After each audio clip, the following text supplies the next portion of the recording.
ਅੱਜ ਗੱਲ ਕਰਾਂਗੇ ਘਰ 'ਚ ਕੰਮ ਕਰਨ ਵਾਲੀ ਬਾਈ ਦੀ।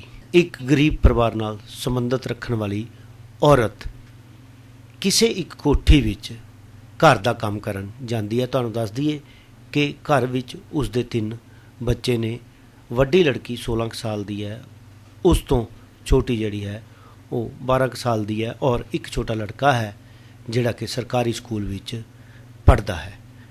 ਔਰ ਪਤੀ ਦੀ ਤਬੀਅਤ ਜਿਹੜੀ ਹੈ ਖਰਾਬ ਰਹਿੰਦੀ ਹੈ। ਤੁਹਾਨੂੰ ਦੱਸ ਦਈਏ ਕਿ ਉਹ ਸ਼ਰਾਬ ਪੀਣ ਦਾ ਆਦੀ ਸੀ, ਸਮੋਕਿੰਗ ਕਰਦਾ ਸੀ, ਇਸ ਕਰਕੇ ਹੁਣ ਉਹਦੀ ਤਬੀਅਤ ਬਹੁਤ ਖਰਾਬ ਰਹਿੰਦੀ ਹੈ। ਉਹਦੇ ਟੈਸਟ ਵੀ ਕਰਵਾਉਣੇ ਪੈਂਦੇ ਆ, ਫਿਰ ਡਾਕਟਰ ਕੋਲ ਵੀ ਲਿਜਾਣਾ ਪੈਂਦਾ, ਔਰ ਬਹੁਤ ਸਾਰੀਆਂ ਜਿਹੜੀਆਂ ਮੈਡੀਸਨਸ ਨੇ ਉਹ ਉਸ ਨੂੰ ਦੇਣੀਆਂ ਪੈਂਦੀਆਂ ਨੇ। ਲੇਕਿਨ ਉਹ ਇਕੱਲੀ ਜਨਾਨੀ ਇਹ ਸਾਰਾ ਖਰਚਾ ਨਹੀਂ ਚੁੱਕ ਸਕਦੀ ਸੀ। ਲੇਕਿਨ ਉਹ ਜਿਸ ਕੋਠੀ ਵਿੱਚ ਜਾਂਦੀ ਸੀ ਤਾਂ ਉਹ ਉਹਨਾਂ ਤੋਂ ਹਮੇਸ਼ਾ ਐਡਵਾਂਸ ਦੀ ਡਿਮਾਂਡ ਕਰਦੀ ਰਹਿੰਦੀ ਸੀ, ਅਤੇ ਉੱਥੇ ਰਹਿਣ ਵਾਲੀ ਔਰਤ ਉਸ ਨੂੰ ਥੋੜ੍ਹਾ ਬਹੁਤ ਐਡਵਾਂਸ ਦੇ ਦਿੰਦੀ ਸੀ, ਕੱਪੜਾ ਦੇ ਦਿੰਦੀ ਸੀ, ਰੋਟੀ ਵਗੈਰਾ ਦੇ ਦਿੰਦੀ ਸੀ ਵੀ ਚਲੋ ਕੋਈ ਨਹੀਂ, ਕਦੇ ਕਦੇ ਤੂੰ ਆਪਣੇ ਪਰਿਵਾਰ ਦੀ ਰੋਟੀ ਵੀ ਇੱਥੋਂ ਲੈ ਜਿਆ ਕਰ। ਹੁਣ ਦੇਖਣ 'ਚ ਉਹ ਜਿਹੜੀ ਔਰਤ ਹੈ ਉਹ ਬਹੁਤ ਸ਼ਰੀਫ ਲੱਗਦੀ ਸੀ, ਜਿਹੜੀ ਮਾਲਕਣ ਹੈ ਉਹਦੀ ਗੱਲ ਕਰ ਰਹੇ ਹਾਂ। ਔਰ ਸਿਲਸਿਲਾ ਇਸੇ ਤਰੀਕੇ ਨਾਲ ਚੱਲਦਾ ਰਿਹਾ। ਉਹ ਜਿਹੜੀ ਗਰੀਬ ਔਰਤ ਹੈ ਉਹਦੇ ਘਰ ਕੰਮ ਕਰਦੀ, ਸਵੇਰ ਤੋਂ ਲੈ ਕੇ ਸ਼ਾਮ ਤੱਕ ਮਿਹਨਤ ਕਰਦੀ, ਔਰ ਕੁਝ ਪੈਸੇ ਐਡਵਾਂਸ ਵਿੱਚ ਵੀ ਲੈ ਜਾਂਦੀ, ਕੁਝ ਮੋੜਦੀ ਕੁਝ ਨਾ ਮੋੜਦੀ। ਇੱਕ ਦਿਨ ਮਾਲਕਣ ਨੇ ਉਸ ਨੂੰ ਆਪਣੇ ਕੋਲ ਬਿਠਾ ਲਿਆ। ਮਾਲਕਣ ਕਹਿਣ ਲੱਗੀ ਕਿ ਮੈਂ ਰੋਜ਼-ਰੋਜ਼ ਤੈਨੂੰ ਇੰਨੇ ਪੈਸੇ ਨਹੀਂ ਦੇ ਸਕਦੀ, ਕਿਉਂਕਿ ਤੂੰ ਮੈਨੂੰ ਮੇਰੇ ਪੈਸੇ ਵਾਪਸ ਨਹੀਂ ਕਰਦੀ ਹੈ।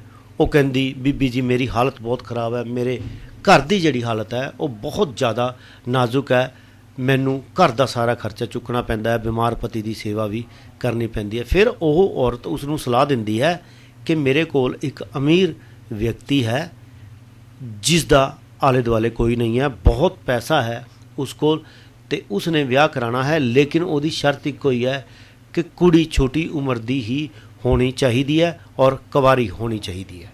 ਉਹ ਕਹਿੰਦੀ ਹੈ ਇਸ 'ਚ ਮੈਂ ਤੁਹਾਡੀ ਕੀ ਮਦਦ ਕਰ ਸਕਦੀ ਹਾਂ।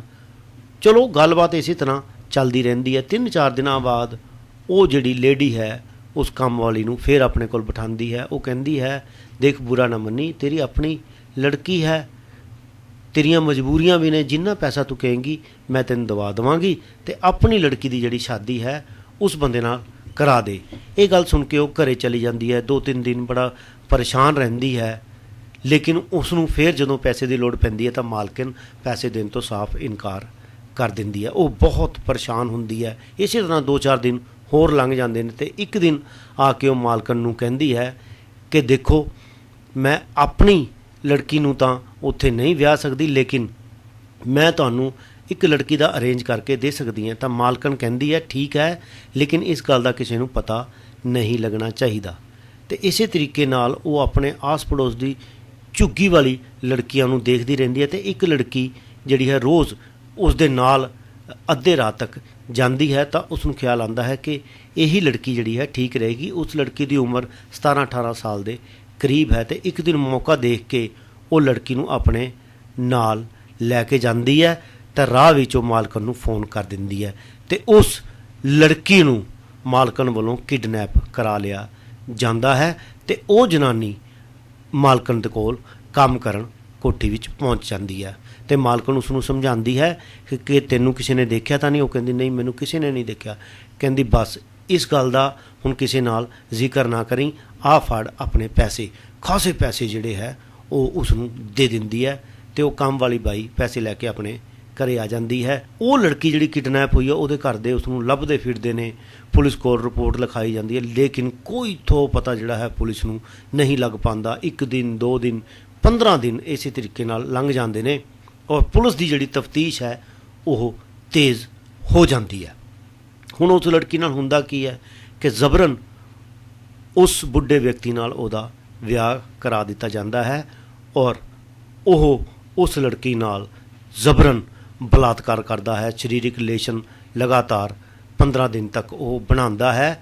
ਫਿਰ ਪੁਲਿਸ ਬਹੁਤ ਬਰੀਕੀ ਨਾਲ ਛਾਣਬੀਨ ਕਰਦੀ ਹੈ, ਦੁਕਾਨਦਾਰਾਂ ਤੋਂ ਪੁੱਛਗਿੱਛ ਕਰਦੀ ਹੈ। ਸਾਰੇ ਦੁਕਾਨਦਾਰਾਂ ਤੋਂ ਪੁੱਛਗਿੱਛ ਕਰਨ ਤੋਂ ਬਾਅਦ ਪੁਲਿਸ ਵੀ ਨਿਰਾਸ਼ ਹੋ ਜਾਂਦੀ ਹੈ, ਲੇਕਿਨ ਇੱਕ ਚਾਹ ਵਾਲੇ ਕੋਲ ਪੁਲਿਸ ਚਾਹ ਪੀਣ ਜਾਂਦੀ ਹੈ ਤੇ ਉਸ ਤੋਂ ਜਿਹੜੀ ਹੈ ਗੱਲਬਾਤ ਪੁੱਛਦੀ ਹੈ। ਤੇ ਚਾਹ ਵਾਲਾ ਦੱਸਦਾ ਹੈ ਕਿ ਪਿਛਲੇ 2-3 ਦਿਨਾਂ ਤੋਂ ਇਹ ਲੜਕੀ ਇੱਕ ਔਰਤ ਨਾਲ ਜਾਂਦੀ ਮੈਂ ਦੇਖੀ ਹੈ, ਔਰਤ ਨੂੰ ਮੈਂ ਜਾਣਦਾ ਨਹੀਂ ਹਾਂ। ਪੁਲਿਸ ਫਿਰ ਸਾਰੇ ਪਿੰਡ 'ਚ ਛਾਣਬੀਨ ਕਰਦੀ ਹੈ, ਚਾਹ ਵਾਲੇ ਤੋਂ ਫਿਰ ਉਸ ਔਰਤ ਦੀ ਪਛਾਣ ਕਰਵਾਉਂਦੀ ਹੈ, ਤਾਂ ਫਿਰ ਸਾਰਾ ਮਾਮਲਾ ਜਿਹੜਾ ਹੈ ਖੁੱਲ੍ਹ ਕੇ ਸਾਹਮਣੇ ਆ ਜਾਂਦਾ ਹੈ।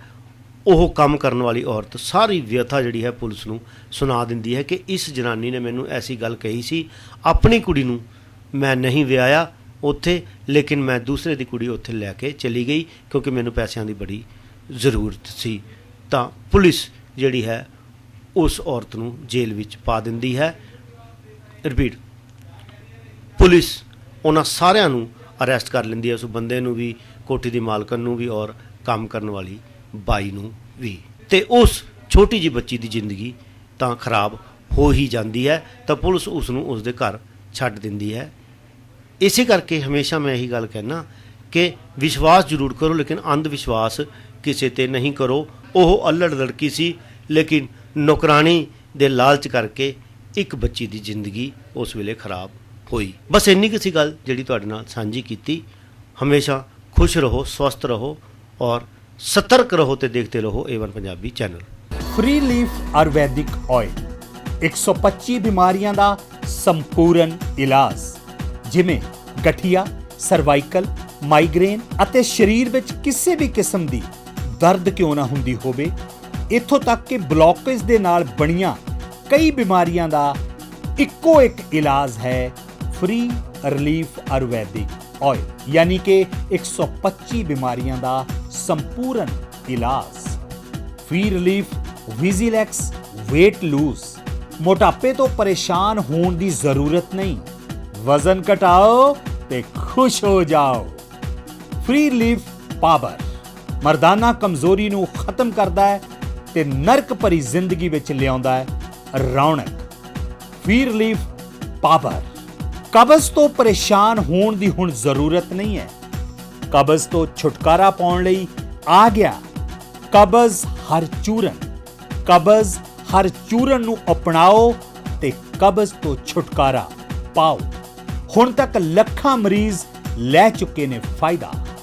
ਵਧੇਰੇ ਜਾਣਕਾਰੀ ਲਈ ਤੁਸੀਂ ਸੰਪਰਕ ਕਰ ਸਕਦੇ ਹੋ 94 784 84087। ਨੰਬਰ ਇੱਕ ਵਾਰ ਫਿਰ ਤੁਸੀਂ ਨੋਟ ਕਰ ਸਕਦੇ ਹੋ 9478 484087।